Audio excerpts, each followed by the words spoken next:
Et si je vous disais que la loyauté n'est pas ce que vous croyez? Est-ce que votre loyauté a été déjà testée? Pas quand tout va bien, mais quand tout devient compliqué.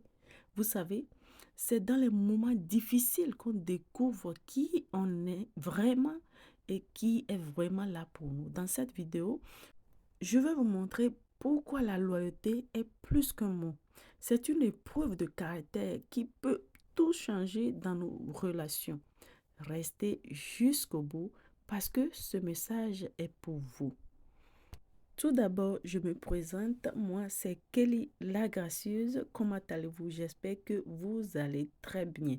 Même si aujourd'hui, ça ne va pas, ayez confiance que ça va aller. Et si c'est ta première fois d'être sur cette chaîne, n'oublie pas de t'abonner. Ajoute-toi à la famille des gracieuses et tu ne seras pas déçu. Like et partage la vidéo pour aider quelqu'un d'autre quelque part.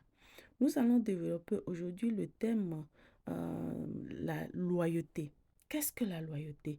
La loyauté est souvent un mot que l'on associe à la fidélité, à la constance et à la confiance entre deux personnes ou au sein d'un groupe.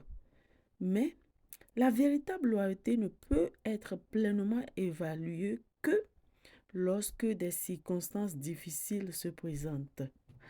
Raison pour laquelle quelqu'un d'intelligent a dit, la loyauté n'est pas mise à l'épreuve lorsqu'elle est pratique ou confortable. Plutôt, la loyauté est mise à l'épreuve lorsqu'elle est inconfortable ou incommode. Et c'est ça que nous allons développer aujourd'hui. Lorsque tout va bien, il est facile d'être loyal, n'est-ce pas? On profite des bénéfices de la relation ou de la situation sans obstacle. Cependant, lorsque des idées surgissent, des désaccords, des sacrifices, des tentations ou pressions, c'est là que la véritable loyauté se révèle. Par exemple, être loyal à un ami signifie le soutenir non seulement lorsqu'il réussit, mais aussi lorsqu'il traverse des moments d'échec ou de vulnérabilité.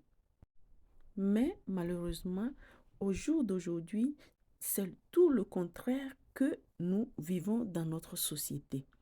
Vous aurez toutes sortes de personnes autour de vous, vous acclamer, vous féliciter, vous flatter, vous dire tous les mots possibles, vous mettre à terre pour vous, pour que vous puissiez marcher pour eux, pourvu que ces personnes en tirent quelque chose de vous, pourvu que vous êtes toujours debout avec tout ce qui va avec, que ces personnes cherchent à profiter de vous.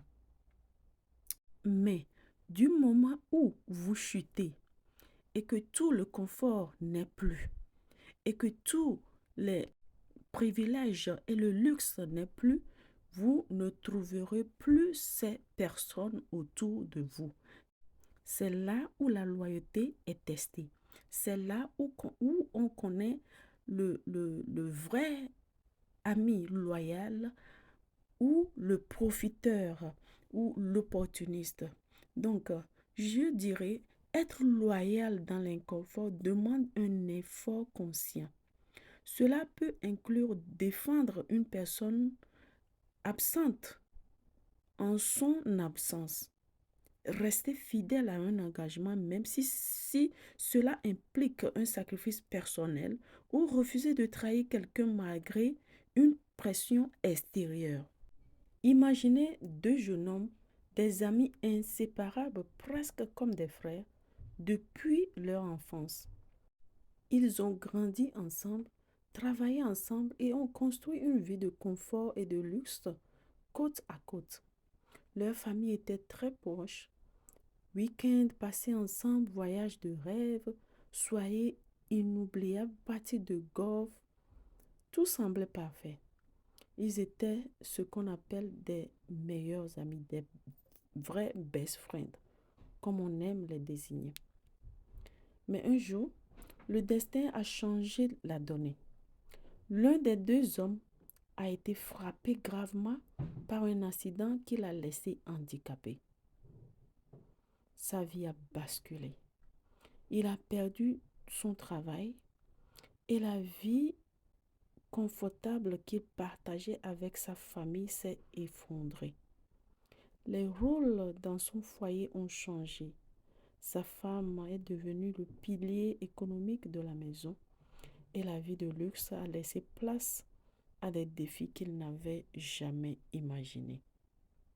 Et là, ce qui semblait être une amitié indestructible a révélé sa vraie nature, malheureusement. Son meilleur ami, celui qui était toujours à ses côtés dans les bons moments, a disparu. Plus d'appels, plus de sorties, plus de soutien. Les rires et les soirées partagées ont laissé place à un moment de silence glacé. Et lorsque cet homme, désormais en difficulté, essaie de le joindre, ses appels restaient sans réponse. L'ami avait tourné la page. Ce moment de crise a révélé une vérité très douloureuse. Cette meilleure amitié n'était peut-être pas aussi profonde qu'il le pensait. Était-ce réellement une loyauté sincère ou était-ce simplement une relation basée sur le confort, le plaisir et la facilité des bons moments? Je dirais, cet exemple nous montre que la loyauté ne se mesure pas quand tout va bien. Elle est testée dans l'adversité, quand être là pour l'autre devient inconfortable, exigeant et parfois même coûteux. Dans ce cas, l'ami est resté fidèle tant que tout était en rose. Mais quand les circonstances ont changé, il a révélé que sa loyauté était conditionnelle. Ce genre d'expérience est difficile, mais elle ouvre les yeux. Elle nous enseigne à reconsidérer nos relations et à être reconnaissante que la vraie loyauté vient de ceux qui restent même quand la vie devient compliquée. Ce qui confirme que c'est dans l'adversité que la loyauté acquiert son vrai sens. Merci. Sur ce, je vous laisse. N'oubliez pas de vous abonner si vous n'êtes pas encore abonné à la chaîne. Partagez et likez et on se revoit la prochaine fois. Merci.